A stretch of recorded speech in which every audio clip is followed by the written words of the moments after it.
Magandang araw mga kaibigan. Bigyan natin ng reaction opinion ang mga masasakit na salita na binitawan ni Master Sergeant Orly Gutesa laban kay Senator Marcoleta at ex-Congressman Defensor. Na-imagine ko lang, napakahirap na yung kalagayan nilang dalawa nakakulong ngayon. At itong mga pahayag na ito ni Gutesa, and I'm sure na laman na nila is lalo silang nagdurusa. Anyway, ganyan talaga ang buhay. Yung fund drive natin para sa Brave 14 plus 3, nagpapatuloy lang. Sa ngayon, sa ating GCash number, may naipon na naman tayo na 40,000 pesos as of now. Ang total na naipadala na natin, yung na-generate kasi fund drive dumating, pinadala, 730,000 pesos na po. So, ito po yung GCash number sa mga gustong tumulong sa Brave 14 plus 3, 0966-265-8480. Evan Henry Sibog ang pangalan. Sa taga-abroad na magpadala nito, kailangan nyo ng city address, Cagayan de Oro City, at ang kanyang street is Barangay Patag. Ito, viral na usapin ngayon is yung pagbaliktad ni Orly Gutesa. Yung kanyang unang salaysay. Hindi totoo. Pinilit lang ako. Ito, sa post ng GMA News. Sabi niya dito, nadala ako sa matatamis na salitang pangako. Orly Gutesa, a former soldier and a former security aide of ex-lawmaker Saldico, has recanted his statement that he delivered suitcases of cash to former Speaker Martin Romualdez.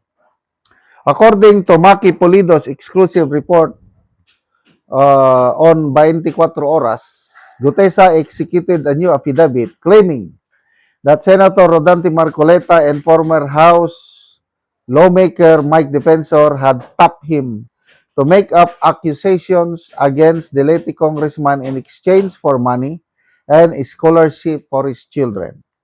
The statement that Gutesa recanted is part of the evidence that the ombudsman is going through in the corruption cases against Romualdez. The office of the ombudsman said that they are still waiting for the new affidavit before issuing a comment.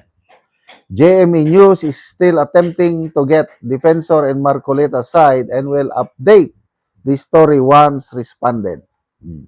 Ito yung statement ni Gutesa. Sabi niya, kinakausap ko ang misis ko na nang hihingi ako ng kapatawaran kasi nadala ako sa matatamis na salitang pangako ni na former Congressman Mike Defensor at Senator Marcoleta, kaya nagpagamit ako ng gusto. Ganon din yung pahayag ng apat na bumaliktad. Inoferan daw sila ng pera ni Atty. Baligod. The same script. Well, bahala ang taong bayan kung tingnan natin ang reaksyon Nako, hindi natin makita ang total number of reaction. Ayaw nang ipakita ng GMA. Okay. Mark Vincent, bobo naman pag maniwala nito. Bot-bot nimo, sabi ni Ninel. The former boss, Saldico himself, admitted. Ito, tama. No, di ba nung nag-video statement si Saldico, pinatotohanan niya na yung pahayag ni Orly Gutesa is totoo. Nagdi-deliver nga. So, well, alam nyo na, pag nasilaw ka talaga ng pera, babaliktad ka. Saldico himself admitted that the deliveries made by the so-called Malita boys actually took place. This further corroborates the statement made by the former 18 bodyguards. So, the recantation made by the four of them and Gutesa carries no weight whatsoever. Sige. A witness who recanted his or her previous statement can be held liable for perjury. Such witness is no longer credible. Kaya nga maganda yung gagawin ng ombudsman, nakakasuhan nila yung apat na unang bumaliktad. Dati hindi credible pero dahil bumaliktad, credible na, patawa. Money wins, highest bidder. Kunyari, paniwalang-paniwala kami. Kunyari, nagulat kami. Nabigyan ng maleta. Pero mo yan, 25 million. Grabe. Ito si Sergeant Manalansan, isa sa mga leader ng Brave 14 plus 3. Inamin niya sa akin, may text siya, Sir, sabi niya, mabuti na lang na i-record ko yung bribe offer sa akin. Kaya may ebidensya ako laban sa kanila. 25 million tumataginting. Kaya ako, saludong-saludo ako dito sa Brave 14 plus 3. Kung tinanggap nila yung 25 million each, tahimik na sana ang buhay nila ngayon. Kailan, ang konsensya naman nila, hindi sila patutulugin. Kaya itong Brave 14 plus 3, inuna nila ang, kasi alam ng Diyos yung pangyayari. Natakot sila sa Diyos. Excuse me. Kaya hindi sila nagpatukso, hindi nila tinanggap yung pera. Kaya again, ako committed ako na palaging manawagan ng tulong para sa Brave 14 plus 3 kasi malaking sakripisyong ginawa nila para sa bayan, para sa future generation, ang pagtindig nila sa katotohanan. And I'm sure kung tuloy-tuloy po tayong susuporta sa kanila, talagang fight to the end hanggang 2028 yan. So again, ito po yung GCash number natin. 0966-265-8480, Ivan Henry Sibog. Salamat mga kaibigan sa inyong pagsubaybay sa channel nito. Nakakatulong kayo ng malaki sa tribong talanding ng Bukidnon dahil ang sweldo natin sa channel na ito is pantulong po sa tribo. Namimigay tayo ng libreng yero at pako para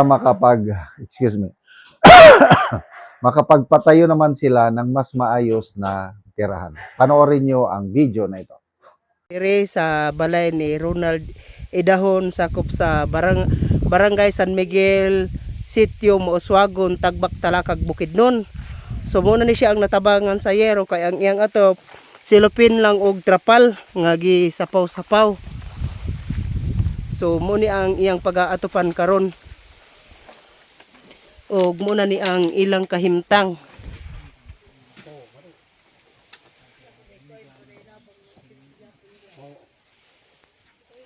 So diri lang sila magkatulog.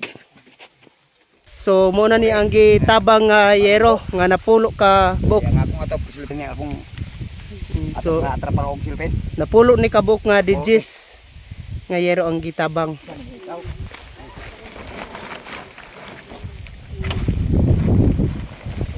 Ito yung layap.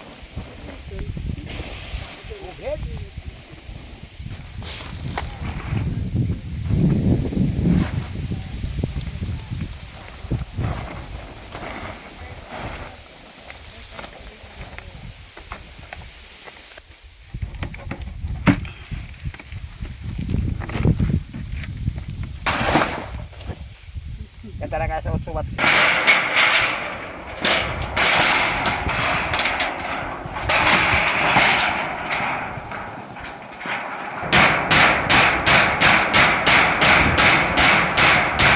Upod ni ang lansa nga gitabang.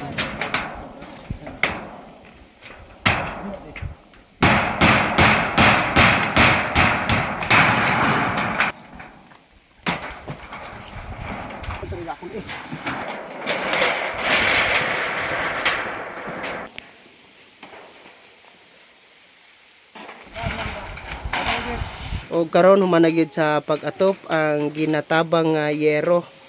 So makita gyud nato nga natupan. Salamat sa tabang sa Ginoo. Og kanang nagatag sa sin.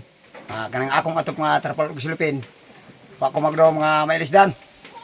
Usa na ko salamat ko sa Ginoo nga panalangin gyapon niya maabutang ko ginabang diri sa akong balay. Isa ra katuig ang akong trapalog silupin.